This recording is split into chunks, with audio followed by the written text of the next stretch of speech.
திமுகவின் இளைஞரணி செயலாளர், 1000 விளக்கு தொகுதி சட்டமன்ற உறுப்பினர், சென்னை மாநகர மேயர், திமுக துணை பொதுச் செயலாளர், உள்ளாட்சித்துறை அமைச்சர், துணை முதலமைச்சர், திமுக பொருளாளர், எதிர்க்கட்சி தலைவர், திமுக செயல் தலைவர் என்று ஒவ்வொரு படிக்கட்டாக ஏறி திமுகவின் தலைவர் பதவிக்கு உயர்ந்திருக்கும் மு.க. ஸ்டாலினின் கதையை விவரிக்கிறது இந்த சிறப்பு தொகுப்பு. 1953ஆம் ஆண்டு மார்ச் 1 தேதியன்று கருணாநிதி தயாளு தம்பதிக்கு பிறந்த ஆண் குழந்தைக்கு ஐயாத்துரை என்றுதான் பெயர் வைக்க விரும்பினார் கருணாநிதி. அதற்கு 2 காரணங்கள். ஒன்று, கருணாநிதியின் பாட்டனார் பெயர் ஐயாத்துரை. மற்றொன்று, ஐயா பெரியாரின் அடைமொழியையும் அண்ணன் அண்ணாதுரையின் பெயர் சுருக்கத்தையும் இணைத்தால் ஐயாத்துரை என்று வரும். ஆனால் குழந்தை பிறந்த 4வது நாள் சோவியத் புரட்சியாளர் ஜோசப் ஸ்டாலின் மரணமடைந்தார். சட்டென்று தனது மகனுக்கு ஸ்டாலின் என்று பெயர் வைத்து விட்டார் கருணாநிதி. சென்னையில் பிரபலமான சர்ச் பார்க் கான்வென்ட்டில் தான் ஸ்டாலினை படிக்க வைக்க விரும்பினார் கருணாநிதி. ஆனால் ஸ்டாலின் என்ற புரட்சிகரமான பெயர் பள்ளி நிர்வாகத்தை மிரள வைத்தது. பெயரை மாற்றிக்கொள்ள முடியுமா என்று கேட்டனர். சர்ச் பார்க்கே வேண்டாம் என்று சொல்லிவிட்டு கிறிஸ்தவ பள்ளியில் ஸ்டாலினை சேர்த்து விட்டார் கருணாநிதி.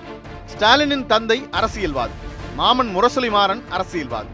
கோபாலபுரம் வீட்டுக்கு வரும் 90% பேர் அரசியல்வாதிகள். ஆகவே அரசியல் காற்றை சுவாசிப்பதை தவிர ஸ்டாலினுக்கு வேறு வாய்ப்பில்லை. பள்ளி அழைத்தது, ஆனால் கட்சி ஈர்த்தது. விளைவு, 10ஆம் வகுப்பு படித்த போதே அரசியலுக்குள் நுழைந்து விட்டார் ஸ்டாலின். பள்ளிக்கூடம் சென்று வந்தது போக எஞ்சியிருந்த நேரம் முழுவதையும் கட்சிப்படிகளுக்கே செலவிட்டார். வீடு இருந்த கோபாலபுரத்திலேயே இளைஞர் திமுக என்கிற அமைப்பை தன்னுடைய தெரு நண்பர்களுடன் சேர்ந்து தொடங்கினார் ஸ்டாலின். உண்மையில் அந்த பகுதியில் இருந்த சண்முகம் சலூனில் தான் ஸ்டாலினின் இளைஞர் திமுக தொடங்கப்பட்டது. இதன் பின்னணியில் அவருடைய மாமா முரசொலி மாறனின் ஆதரவும் இருந்தது. ஒத்தாசைக்கு அவருடைய சகோதரர் தமிழரசுவும் இருந்தார். பெரியார் பிறந்த நாளுக்கு கொடியேற்றுவது, அண்ணா பிறந்த நாளுக்கு இனிப்பு கொடுப்பது, பொதுக்கூட்டத்திற்கு ஏற்பாடு செய்வது, கட்சிக்கு நிதி வசூல் செய்வது ஆகியனவே ஸ்டாலினின் ஆரம்பகால கட்சி பணிகள். சென்னை மாநகராட்சி தேர்தலின் போது கோபாலபுரம் இளைஞர் திமுக என்ற பெயரில் தனது நண்பர்கள் சகிதம் தெரு தெருவாக சென்று வாக்கு கேட்டார் ஸ்டாலின். அது அவருக்கு மிகவும் பிடித்து போனது. இடைப்பட்ட காலத்தில் இளங்கலை பட்டப்படிப்பை முடித்திருந்தார். இப்போது ஸ்டாலினுக்கு இன்னொரு ஆசை வந்தது. அது நாடகம் நடிப்பது.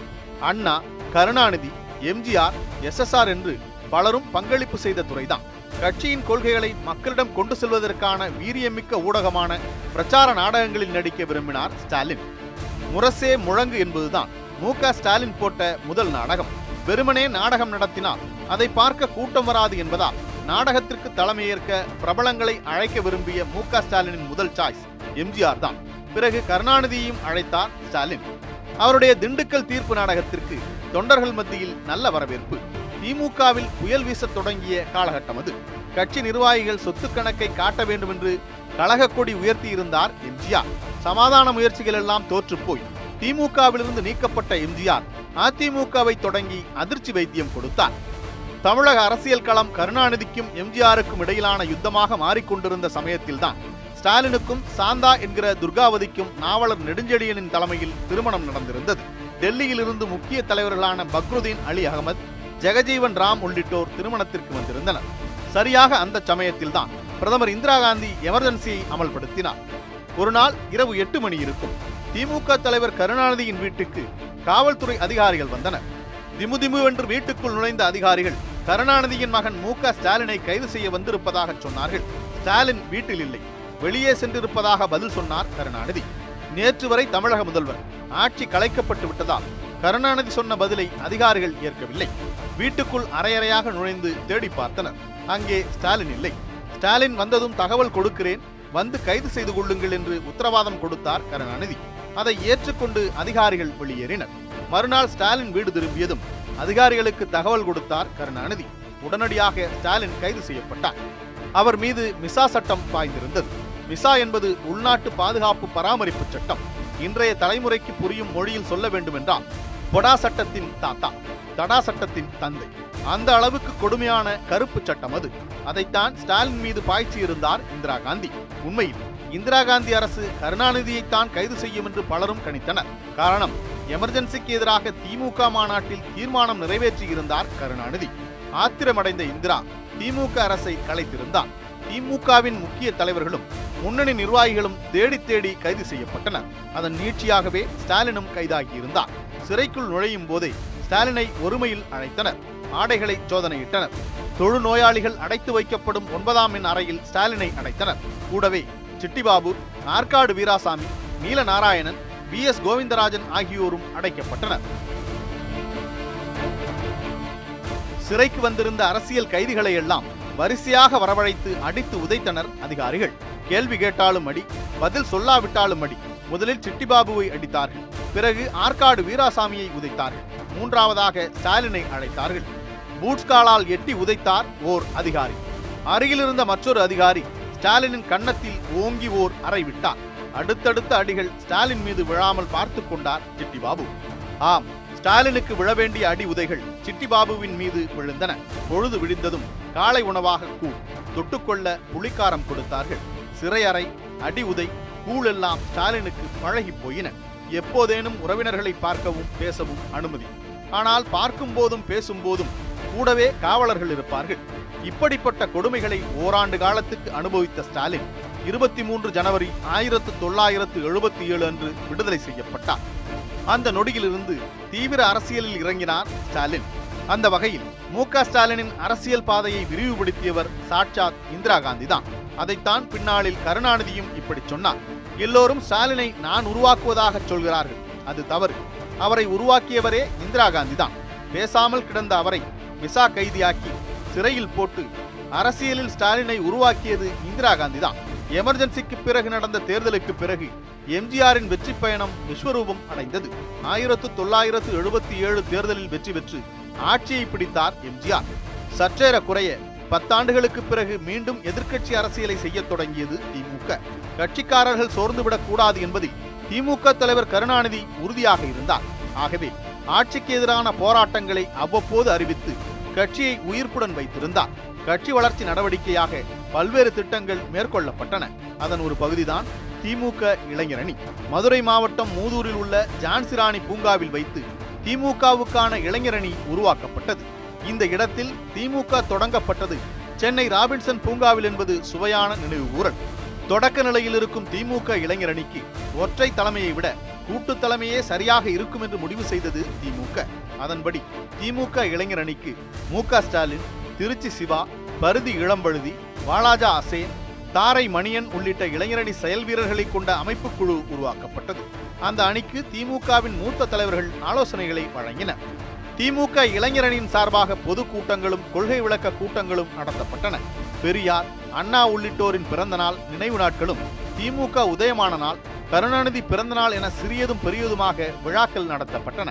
மாவட்ட, ஒன்றிய, நகர அளவில் திமுக இளைஞரணி குழுக்களை உருவாக்கினார் ஸ்டாலின். அதன் மூலம் திமுக இளைஞரணி அமைப்பு ரீதியாக செயல்பட தொடங்கியது. அதன் நீட்சியாக பிறகு திமுக இளைஞரணி மாநில அமைப்பாளராக நியமிக்கப்பட்டார் ஸ்டாலின். அந்த நொடியிலிருந்தே திமுகவுக்குள் சலசலப்புகள் ஆரம்பித்துவிட்டன. மகனுக்கு பதவி கொடுத்து கட்சிக்குள் வாரிசு அரசியலை வளர்த்து விடுகிறார் கருணாநிதி என்கிற விமர்சனம் எழத் தொடங்கியது. 1000 விளக்கு தொகுதியில் இருந்துதான் முதல் தேர்தலை சந்தித்தார் ஸ்டாலின். 1984 தேர்தலில் 1000 விளக்கில் அதிமுக வேட்பாளர் KA கிருஷ்ணசாமியை எதிர்த்து ஸ்டாலின் நிறுத்தப்பட்டார். இந்திரா, எம்ஜிஆர் அனுதாபாலை வீசிய அந்த தேர்தலில் வெறும் 2000 வாக்குகள் வித்தியாசத்தில் தோல்வியடைந்தார் ஸ்டாலின். தேர்தல் களத்தில் தோல்வியடைந்த ஸ்டாலினுக்கு கட்சிக்குள் நல்ல பெயர் கிடைப்பதற்கான வாய்ப்பு அன்பகம் கட்டடம் வழியாக வந்தது. அப்போது திமுக தலைமை கழகம் அமைந்திருந்த அன்பகத்தை பெற சென்னை மாவட்ட திமுக தொழிற்சங்கம் ஆகியோருடன் போட்டியிட்டு இருவரை விடவும் அதிகமான நிதியை திரட்டி திமுக தலைமையிடம் கொடுத்து அன்பகம் கட்டடத்தை திமுக இளைஞரணிக்கு சொந்தமாக்கினார் ஸ்டாலின். அதற்கான நிதியை திரட்ட தமிழகம் முழுக்க பயணம் செய்து கட்சி கொடி ஏற்றி பொதுக்கூட்டங்களில் பேசி தொண்டர்களுடன் புகைப்படம் எடுத்துக் கொண்டார். கட்சியினர் வீட்டு விழாக்களில் பங்கேற்றார். அது ஸ்டாலினை தமிழகம் முழுக்க பிரபலமாக்கியது. இந்த அன்பகம் கட்டடத்தில் தான் தற்போது கண்ணகி சிலை இருக்கிறது. எம்ஜிஆரின் மரணத்துக்கு பிறகு நடந்த 1989 தேர்தலின் போது தமிழக அரசியல் புதிய திருப்பு முனைக்கு தயாராகி இருந்தது. அந்த தேர்தலில் மீண்டும் 1000 விளக்கில் போட்டியிட்டு 20000 வாக்குகள் வித்தியாசத்தில் வெற்றி பெற்று முதன்முறையாக சட்டமன்றத்திற்குள் நுழைந்தார் ஸ்டாலின். அப்போது திமுக மீண்டும் ஆட்சியை பிடித்திருந்தது. கருணாநிதி முதலமைச்சராகி இருந்தார். அப்போது திமுக இளைஞரணிக்கு வெள்ளை சுருடை வழங்கப்பட்டிருந்தது. திமுகவின் மாநாடு போன்ற முக்கிய நிகழ்ச்சிகளில் வெள்ளை பேண்ட், வெள்ளை சட்டை, மார்பிள் பேட்ஜ் அணிந்தபடி ஸ்டாலின் முன்னால் வர அவரை அடியொற்றி இளைஞரணி தொண்டர்கள் சீருடை அணிந்து அணிவகுத்து வருவது வழக்கம். அந்த வகையில் 1989 தேசிய அளவில் காங்கிரசுக்கு மாற்றாக உருவான தேசிய முன்னணி பொதுக்கூட்டம் நடந்தபோது ஸ்டாலின் தலைமையிலான திமுக இளைஞரணி அணிவகுத்தது. அதன் மூலம் விபி சிங் உள்ளிட்ட தேசிய கட்சி தலைவர்களின் கவனத்தை கவர்ந்தார் ஸ்டாலின். 2 ஆண்டுகளில் கருணாநிதி அரசு கலைக்கப்பட்டதை தொடர்ந்து 1991 மீண்டும் தேர்தல் வந்தது. மீண்டும் 1000 விளக்கு தொகுதியில் போட்டியிட்டார் ஸ்டாலின்.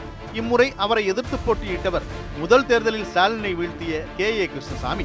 ஆனால் அந்த தேர்தலில் கருணாநிதி தவிர்த்த ஒட்டுமொத்த திமுகவும் தோல்வியடைந்தது. அதற்கு காரணம் ராஜீவ் அனுதாபாலை. காயம்பட்ட இடத்திலேயே கல்லடி விழுவது போல தேர்தலில் தோற்று போயிருந்த திமுகவுக்குள் வைகோவையும் ஸ்டாலினையும் மையம் கொண்டு புயல் வீசத் தொடங்கியது. திமுக மாநிலங்களவை உறுப்பினராக 3 முறை தேர்ந்தெடுக்கப்பட்ட வைகோவுக்கு கட்சியில் உரிய முக்கியத்துவம் தரப்படவில்லை என்று ஆதங்கப்பட்டனர் வைகோ ஆதரவாளர்கள். அப்போது கருணாநிதியின் உயிருக்கு ஏற்பட்டுள்ள அச்சுறுத்தல் குறித்து தமிழக அரசின் உளவுத்துறையிடமிருந்து கருணாநிதிக்கு வந்த கடிதத்தை அடிப்படையாக வைத்து வைகோவை கட்சியிலிருந்து நீக்கியது திமுக தலைமை. அதனைத் தொடர்ந்து மதிமுக என்கிற தனி கட்சியை தொடங்கினார் வைகோ. எம்ஜிஆரின் நீக்கத்துக்கு பிறகு திமுக தோல்வியடைந்த போது வைகோவின் நீக்கத்துக்கு பிறகும் திமுக தோற்றுப்போகும் என்கிற கருத்து எழுந்த நிலையில் 1996 தேர்தலை எதிர்கொண்டது திமுக. மீண்டும் 1000 விளக்கில் போட்டியிட்ட ஸ்டாலின் இம்முறை தமிழகம் முழுக்க திமுக கூட்டணிக்காக பிரச்சாரத்தில் ஈடுபட்டார். அந்த தேர்தலில் திமுக அபார வெற்றியை பெற்று ஆட்சியை பிடித்தது. கருணாநிதி மீண்டும் முதல்வரானார். அந்த தேர்தலில் அதிமுகவின் ஜீனஸ் சர்புதீனை சுமார் 45,000 வாக்குகள் வித்தியாசத்தில் வீழ்த்தி சட்டமன்றத்தில் நுழைந்த ஸ்டாலினுக்கு அமைச்சரவையில் இடம் தருவார் கருணாநிதி என்கிற எதிர்பார்ப்பு எழுந்தது. அப்படி தந்தால் அது வாரிசு அரசியல் விமர்சனத்திற்கு வலு சேர்க்கும் என்பதால் அதை தவிர்த்து விட்டார் முதலமைச்சர் கருணாநிதி.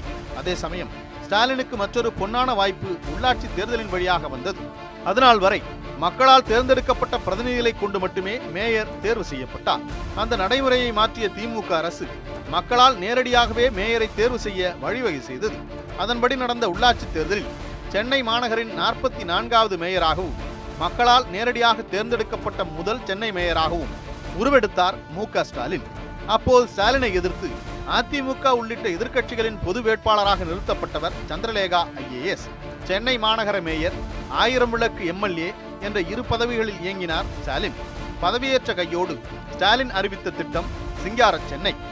மாநகரத்தில் தேங்கும் குப்பைகளை அள்ளுவதற்காக சிங்கப்பூரில் இயங்கிய ஓனிக்ஸ் நிறுவனத்துடன் ஒப்பந்தம் செய்து கொண்டது சென்னை மாநகராட்சி. நவீன ரக எந்திரங்கள், கனரக மின்ரக வாகனங்களோடு ஆட்டோ டிரெய்லர், லோடர்கள், தள்ளு வண்டிகள், புல்டோசர்கள் எல்லாம் பயன்பாட்டிற்கு வந்தன. பீப்பாய் போன்ற குப்பை தொட்டிகள் தெருவுக்கு தெரு வைக்கப்பட்டன. ஒவ்வொரு வாரமும் குறை கேட்கவும் மனுக்களை பெறவும் மக்களை சந்தித்தார் மேயர் ஸ்டாலின். மருத்துவ திட்டம், சாலை மேம்பாடு, பூங்கா அமைப்பு போன்ற பல திட்டங்கள் நிறைவேற்றப்பட்ட போதும் ஸ்டாலின் மேயராக இருந்தபோது செயல்படுத்தப்பட்ட திட்டங்களுள் முக்கியமானது பாலம் கட்டும் பணி. சென்னை மாநகரின் வருத்தத்துக்குரிய அடையாளமான போக்குவரத்து நெரிசல் பிரச்சனையை தீர்க்க மாநகரின் முக்கிய இடங்களில் 10 மேம்பாலங்களை கட்டுவதென முடிவு செய்யப்பட்டது. அவருடைய பதவிக்காலத்தில் பெரம்பூர் பாலம் தவிர ஏனைய அனைத்தும் முழுமையாக கட்டி முடிக்கப்பட்டன. புயல், மழை போன்றவை நடக்கும் போது பாதிக்கப்பட்ட பகுதிகளுக்கு நேரில் வந்து நிவாரண பகுதிகளை மேற்பார்வை செய்யும் வாய்ப்பு ஸ்டாலினுக்கு கிடைத்தது. நிதிநிலை அறிக்கை தயாரிப்பு உள்ளிட்ட நிர்வாக விஷயங்களை அனுபவ ரீதியாக கற்றுக்கொள்ள நிறைய வாய்ப்புகள் கிடைத்தன. மேயராக 5 ஆண்டுகளை பூர்த்தி செய்வதற்குள் அடுத்த சட்டமன்ற தேர்தல் வந்துவிட்டது. இப்போது திமுகவுக்கு அரசியல் ரீதியாக மிகப்பெரிய நெருக்கடி. பெரிய கட்சிகள் எதுவும் திமுக பக்கம் இல்லாதது மட்டுமன்றி அவை அனைத்துமே அதிமுக தலைமையில் அணிவகுத்து நின்றன. திமுக கூட்டணியில் சின்ன சின்ன கட்சிகளும் புதிய கட்சிகளுமே இணைந்திருந்தன. அவற்றை திமுகவின் பக்கம் கொண்டு வருவதில் ஸ்டாலின் முனைப்பு காட்டினார். வழக்கம் போல 2001 தேர்தலிலும் 1000 விளக்கிலிருந்தே போட்டியிட்டார். திமுக தலைவர் கருணாநிதிக்கு இணையாக ஸ்டாலினும் திமுகவின் பிரச்சார பீரங்கியாக தமிழகம் முழுக்க சென்றார். அந்த சமயத்தில் திமுகவுக்கு இன்னொரு சிக்கலும் உருவாகியிருந்தது. அது அழகிரியினால் விளைந்தது. மதுரை மாவட்ட அரசியலை தன் கையில் வைத்திருந்தார் அழகிரி. அவருக்கும் கட்சி தலைமைக்கும் ஏற்பட்ட கருத்து வேறுபாட்டால் திமுகவிலிருந்து நீக்கப்பட்டார் அழகிரி. அந்த அதிருப்தியில் மதுரை பகுதியில் திமுக வேட்பாளர்களை எதிர்த்து போட்டி வேட்பாளர்களை நிறுத்தினார் அழகிரி.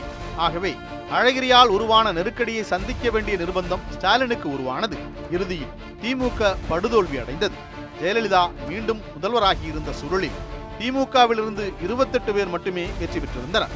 அதில் ஸ்டாலினும் ஒருவர். ஆட்சிக்கு வந்ததும் மேம்பால விவகாரங்களை கையில் எடுத்தார் முதல்வர் ஜெயலலிதா. மேம்பாலங்கள் கட்டியதில் ஊழல் நடைபெற்றதாக கூறி திமுக தலைவர் கருணாநிதியை நள்ளிரவில் கைது செய்தது காவல்துறை. ஸ்டாலினும் கைது செய்யப்பட்டார். இதில் வினோதம் என்னவென்றால், கைதுக்கு காரணமான மேம்பால ஊழல் வழக்கு எவ்வித முன்னேற்றமும் இன்றி கிடப்பில் போடப்பட்டது. பிறகு நடந்த சென்னை மாநகராட்சி தேர்தலில் மீண்டும் போட்டியிட்டார் ஸ்டாலின். கடந்த முறை பிரம்மாண்ட வெற்றி பெற்ற ஸ்டாலின் இம்முறை சொற்ப வாக்குகள் வித்தியாசத்தில் வெற்றி பெற்றார். தவிரவும் சென்னை மாநகராட்சியில் அதிமுகவினரே அதிகம். துணை மேயராக கராத்தே தியாகராஜன் தேர்ந்தெடுக்கப்பட்டார். விளைவு, மாநகராட்சியை சுதந்திரமாக நிர்வகிக்க முடியாத சூழல் உருவாக்கப்பட்டது. மேயருக்குரிய அதிகாரங்கள் பறிக்கப்பட்டன. ஆணையர் ஆச்சாரியலு மேயரை சந்திப்பதையே தவிர்த்தார். ஒரு கட்டத்தில் ஒருவருக்கு ஒரு பதவி என்கிற புதிய சட்டத்தை கொண்டு வந்தார் ஜெயலலிதா. அதன்படி எம்எல்ஏவாக இருப்பவர் மேயராகவும் செயல்படுவதில் சிக்கல் உருவாக்கப்பட்டது. ஸ்டாலினை குறிவைக்கும் சட்டம் என்கிற விமர்சனத்தை எதிர்க்கட்சிகள் எழுப்பின. பிறகு ஒருவர் இருமுறை தொடர்ச்சியாக மேயராக கூடாது என்கிற விதிமுறையின்படி மேயர் பதவியை ராஜினாமா செய்தார் ஸ்டாலின். ஜெயலலிதாவால் மேயர் பதவி பறிக்கப்பட்ட ஸ்டாலினுக்கு திமுகவின் துணை பொதுச் செயலாளர் என்கிற முக்கியமான பதவியை கொடுத்தது திமுக தலைமை. பிறகு நடந்த 2004 மக்களவை தேர்தலின் போது திமுக கூட்டணியில் வைகோவின் மதிமுகவும் இடம்பெற்றது. அப்போது கூட்டணி குறித்து காங்கிரஸ் தலைவர் சோனியா காந்தியுடன் ஸ்டாலினே டெல்லி சென்று பேச்சுவார்த்தை நடத்தி கூட்டணியை உறுதி செய்தார். அத்தோடு கூட்டணியின் நட்சத்திர பிரச்சாரகராகவும் ஸ்டாலினே செயல்பட்டார். அந்த தேர்தலில் தமிழ்நாடு, புதுச்சேரியில் உள்ள 40 மக்களவை தொகுதிகளையும் கைப்பற்றியது திமுக கூட்டணி. பெரிய வெற்றி கொடுத்த உற்சாகத்தில் 2006 சட்டமன்ற தேர்தலை எதிர்கொண்டது திமுக. இப்போது திமுக அணியில் பல பெரிய கட்சிகள் இடம்பெற்றிருந்தன. மீண்டும் ஆட்சியை கைப்பற்ற வேண்டிய கட்டாயத்தில் இருந்தது திமுக. வழக்கம் போல 1000 விளக்கில் போட்டியிட்ட ஸ்டாலின் தமிழகம் முழுக்க பிரச்சார பயணம் மேற்கொண்டார். அப்போது அவருக்கு துணையாக இன்னொருவரும் வந்தார். அவர் மூக்க அழகிரி. கட்சியிலிருந்து நீக்கப்பட்ட அவர் மீண்டும் கட்சியில் சேர்க்கப்பட்டிருந்தார். தேர்தலின் முடிவில் திமுக கூட்டணி வெற்றி பெற்றது. கருணாநிதி மீண்டும் முதல்வரானார். என்ன ஒன்று, இம்முறை கருணாநிதி அமைத்தது மைனாரிட்டி அரசு. 4 முறை சட்டமன்ற உறுப்பினராக தேர்ந்தெடுக்கப்பட்டிருந்த ஸ்டாலினை இம்முறை அமைச்சரவையில் சேர்த்துக் கொண்டார் கருணாநிதி. அவருக்கு உள்ளாட்சித்துறை தரப்பட்டது. எல்லாம் சுமூகமாக சென்று கொண்டிருந்த தருணத்தில் 2007 மே மாதம் தினகரன் நாளிதழ் நடத்திய கருத்து கணிப்பு திமுகவுக்குள் புகைச்சலை கிளப்பியது. அதில் கருணாநிதியின் அரசியல் வாரிசாக ஸ்டாலின் வரவேண்டுமென 70% பேர் விரும்புவதாகவும், அழகிரி, கனிமொழி வரவேண்டுமென தலா 2% பேர் விரும்புவதாகவும் சொன்னது அந்த கருத்து கணிப்பு. முக்கியமாக அழகிரிக்கு பூஜ்ய ஆதரவு இருப்பதாக சொன்னது சர்ச்சையை கிளப்பியது. அழகிரி ஆதரவாளர்கள் கொதித்தெழுந்தனர். மதுரையில் கலவரம் பிடித்தது. முதலில் தினகரன் நாளிதழ்கள் எரிக்கப்பட்டன. பிறகு மதுரை தினகரன் அலுவலகமே எரிக்கப்பட்டது. பொருட்கள் சேதமடைந்ததோடு 3 உயிர்களும் பலியாகின. ஸ்டாலினை முன்னிலைப்படுத்துவதன் மூலம் அழகிரி மற்றும் கனிமொழியை மட்டம் தட்டுவதுதான் கருத்து கணிப்பின் நோக்கம் என்று திமுகவினர் மத்தியிலேயே கடுமையான விமர்சனங்கள் எழுந்தன. அதனைத் தொடர்ந்து மத்திய அமைச்சர் தயாநிதி மாறன் பதவி விலகினார். விளைவு, கருணாநிதி முரசொலி மாறன் குடும்பத்திற்கிடையே விரிசல் ஏற்பட்டது. இதன் பக்க விளைவாக எதிரெதிர் துருவத்தில் இருந்த ஸ்டாலினும் அழகிரியும் மீண்டும் நெருக்கம் காட்டினர். திடீரென ஒரு நாள் கருணாநிதியின் வீட்டில் ஸ்டாலின், அழகிரி குடும்பத்தாரும் கலாநிதி, தயாநிதி குடும்பத்தாரும் சந்தித்துக் கொண்டனர். அதன் மூலம் கருணாநிதி மாறன் குடும்பங்கள் மீண்டும் இணைந்தன. கண்கள் பணித்தன, இதயம் இனித்தது என்றார் கருணாநிதி. குடும்ப இணைப்புக்காக அழகிரியுடன் ஒரு பக்கம், மாறன் குடும்பத்தாருடன் இன்னொரு பக்கம் என்று தொடர்ந்து சமாதான முயற்சிகளை எடுத்து சாதித்தவர் ஸ்டாலின் என்று கருணாநிதியை பாராட்டினார். குடும்பங்கள் இணைந்த சில தினங்களிலேயே திமுகவின் பொருளாளராக நியமிக்கப்பட்டார் ஸ்டாலின். உண்மையில் கருணாநிதி, எம்ஜிஆர் உள்ளிட்டோர் வைத்த முக்கியத்துவம் வாய்ந்த பதவி அது என்பதால் ஸ்டாலின் தலைமை பதவியை நோக்கி நகர்வதாக ஊடகங்கள் எழுதின. சரியாக இந்த சமயத்தில்தான் 2009 மக்களவை தேர்தல் வந்தது. அப்போது ஈழத்தமிழர் விவகாரத்தில் திமுக காங்கிரஸ் கூட்டணி அரசின் மீது கடுமையான எதிர்ப்பலை வீசிக் கொண்டிருந்தது. கடந்த தேர்தல்களைப் போல தமிழகம் முழுக்க சுற்றுப்பயணம் செல்லும் அளவிற்கு திமுக தலைவர் கருணாநிதியின் உடல்நிலை பலமாக இல்லை. ஆகவே மாநிலம் முழுக்க ஸ்டாலின் மட்டுமே செல்ல வேண்டிய நிலை. மதுரையில் போட்டியிட்ட அழகிரிக்காகவும் பிரச்சாரம் செய்தார் ஸ்டாலின். ஆனால் திமுக கூட்டணி தோல்வியடையும் என கருத்து கணிப்புகள் வெளியான நிலையில் திமுக கூட்டணி 28 தொகுதிகளை கைப்பற்றியது. அவற்றில் 18 திமுகவுக்கு கிடைத்தது. மன்மோகன் சிங் அரசில் ரசாயனம், உரத்துறை அமைச்சரானார் மூக்க அழகிரி.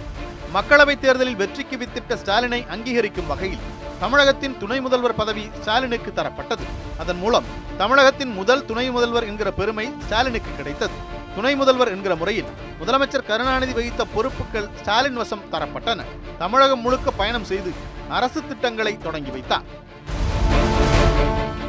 நல்ல பணிகள் பலவற்றை செய்திருந்ததால் 2011 தேர்தலில் திமுக மீண்டும் வெற்றி பெறும் என்று எதிர்பார்க்கப்பட்டது.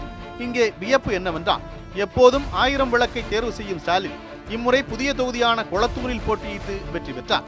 ஆனால் அந்த தேர்தலில் அதிமுக வெற்றி பெற்று ஜெயலலிதா முதல்வரானார். பிரதான எதிர்க்கட்சியாக திமுக வரவில்லை. திமுக சட்டமன்ற குழுவின் தலைவராக ஸ்டாலின் தேர்ந்தெடுக்கப்பட்டார். 2016 சட்டமன்ற தேர்தல் நெருங்க தொடங்கியது. திமுக கூட்டணியில் பெரிய கட்சிகள் ஏதுமில்லை. தேமுதிக உள்ளிட்ட கட்சிகள் திமுக பக்கம் வர மிகவும் தயக்கம் காட்டின. இத்தகைய நெருக்கடியான சூழலில்தான் நமக்கு நாமே என்கிற பெயரில் பிரச்சார பயணம் செய்தார் ஸ்டாலின். தமிழகம் முழுக்க சுற்றுப்பயணம் சென்று ஆதரவு திரட்டிய நிலையில் 2016 சட்டமன்ற தேர்தலை சந்திக்க தயாரானது திமுக. அப்போது அதிமுக செயற்குழுவில் பேசிய முதலமைச்சர் ஜெயலலிதா, வாரிசு அரசியல் ஆட்சி அதிகாரத்திற்கு வருவதை தடுக்க வேண்டியது நம்முடைய கடமை என்று குறிப்பிட்டிருந்தார். அந்த பேச்சு ஸ்டாலினை குறிவைத்தது என்பது வெளிப்படை. அந்த தேர்தலில் அதிமுக மீண்டும் வெற்றி பெற்றது. மீண்டும் ஜெயலலிதா முதல்வரானார். ஆனால் பலத்த நெருக்கடிகளுக்கு இடையே தேர்தலை எதிர்கொண்ட திமுகவுக்கு பிரதான எதிர்க்கட்சி அந்தஸ்து மட்டுமே கிடைத்தது. அதே சமயம் தமிழக சட்டமன்ற வரலாற்றில் இவ்வளவு வலுவான எதிர்க்கட்சி அமைந்ததில்லை என்கிற அளவுக்கு 89 எம்எல்ஏக்கள் சகிதம் எதிர்க்கட்சி தலைவராகி இருந்தார் மு.க. ஸ்டாலின். உடல்நிலை முதுமை காரணமாக தீவிரமாக செயல்படாத நிலையில் திமுக தலைவர் கருணாநிதியின் பணிகளை செய்வதற்காக திமுகவில் செயல் தலைவர் என்கிற புதிய பதவி உருவாக்கப்பட்டது. அதற்காக கட்சியின் அமைப்பு விதிகள் திருத்தப்பட்டன. அந்த நாள் தொடங்கி திமுகவின் செயல் தலைவராக செயல்பட்டார் ஸ்டாலின். இந்நிலையில்தான் திமுக தலைவர் கருணாநிதியின் உடல்நிலை திடீரென பாதிக்கப்படவே காவேரி மருத்துவமனையில் சிகிச்சைக்காக அனுமதிக்கப்பட்டார்.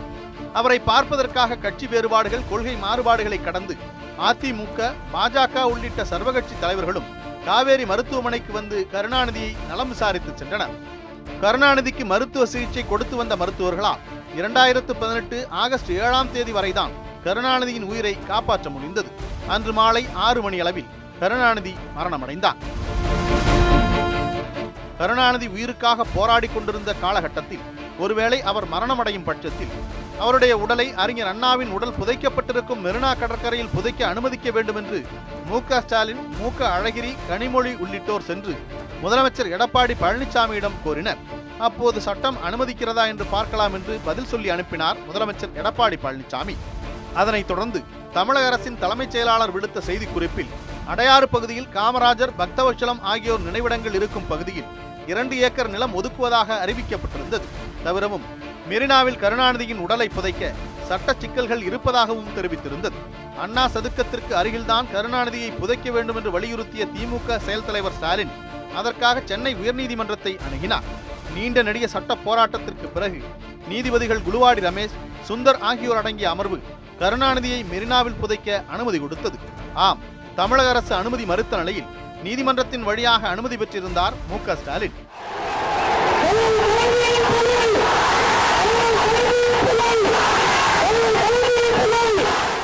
கருணாநிதியின் மறைவுக்கு பிறகு திமுகவின் அவசர செயற்குழு கூடி கருணாநிதிக்கு அஞ்சலி செலுத்தியது. அடுத்து திமுக தலைவர் கருணாநிதி வகித்த முதல்வர் பதவி, மு.க. ஸ்டாலின் வகித்துக் கொண்டிருந்த பொருளாளர் பதவி இரண்டுக்கும் தேர்தல் நடத்தப்படும் என்று அறிவித்தார் திமுக பொதுச் செயலாளர் க. அன்பழகன். அதைத் தொடர்ந்து 2 பதவிகளுக்கும் வேட்புமனு தாக்கல் தொடங்கியது. திமுக தலைவர் பதவிக்கு மு.க. ஸ்டாலினும், பொருளாளர் பதவிக்கு துரைமுருகனும் வேட்புமனு தாக்கல் செய்தனர். திமுக தலைவர் பதவிக்கு மு.க. ஸ்டாலினை தவிர வேறு எவரும் வேட்புமனு தாக்கல் செய்யவில்லை என்பதால் திமுகவின் 2வது தலைவராக போட்டியின்றி தேர்வாகி இருக்கிறார் மு.க. ஸ்டாலின். இங்கே கவனிக்க வேண்டிய அம்சம் என்னவென்றால், கருணாநிதி உயிருடன் இருந்தவரை திமுகவின் மிக உயரிய பதவியான தலைவர் பதவியிலோ அல்லது தமிழக ஆட்சி அதிகாரத்தின் மிக உயரிய பதவியான முதலமைச்சர் பதவியிலோ மு.க. ஸ்டாலின் அமர வைக்கப்படவில்லை. கருணாநிதியின் மறைவுக்கு பிறகே தலைவர் பதவிக்கு வந்திருக்கிறார் மு.க. ஸ்டாலின். தற்போது கருணாநிதி இல்லாத நிலையில் முதன்முறையாக தேர்தலை சந்திக்க தயாராகி வருகிறார் மு.க. ஸ்டாலின். மத்தியில் காங்கிரசுடன் கூட்டணி, தமிழகத்தில் தோழமை கட்சிகள் என தேர்தலுக்கான ஆயுதங்களை கூர்தீட்டிக் கொண்டு களமிறங்குகிறார். இதில் தமிழகத்தில் அமையவிருக்கும் கூட்டணி இன்னும் உறுதியாகாமல் இருப்பது ஸ்டாலினுக்கு பின்னடைவாக பார்க்கப்பட்டாலும் இதில் நிதானமாக எல்லாவற்றையும் கணக்கில் கொண்டு முடிவெடுப்பதே சரியாக இருக்கும் என அரசியல் விமர்சகர்கள் கருத்திட்டுள்ளனர். ஏனென்றால் நாடாளுமன்ற தேர்தல் வியூகங்கள் கண்டிப்பாக 21 சட்டமன்ற தொகுதிகளுக்கு நடக்கவிருக்கும் இடைத்தேர்தலில் எதிரொலிக்கும். இதை உணர்ந்தே ஸ்டாலின் கூட்டணிக்கான காய்களை நகர்த்தி வருகிறார் என்று பார்க்கப்படுகிறது. அவரது அனைத்து நடவடிக்கைகளும் மறைந்த கருணாநிதியுடன் ஒப்பிட்டு பார்க்கும் கழக தொண்டர்களை திருப்திப்படுத்துவது என்பது சாதாரண காரியம் அல்ல. நாடாளுமன்ற தேர்தலில் ஸ்டாலினின் செயல்பாடுகளை அவர்கள் உன்னிப்பாக கவனித்து வருகிறார்கள். இதில் அவர்களின் எதிர்பார்ப்பை பூர்த்தி செய்வாரா என்பது இன்னும் சில மாதங்களில் தெரிந்துவிடும். எது என்னவானாலும் வருகிற தேர்தலில் மு க ஸ்டாலின் ஏற்படுத்தவிருக்கும் தாக்கம் கண்டிப்பாக புதிய சகாப்தத்தை தொடங்கும் என்பது மட்டும் உறுதி.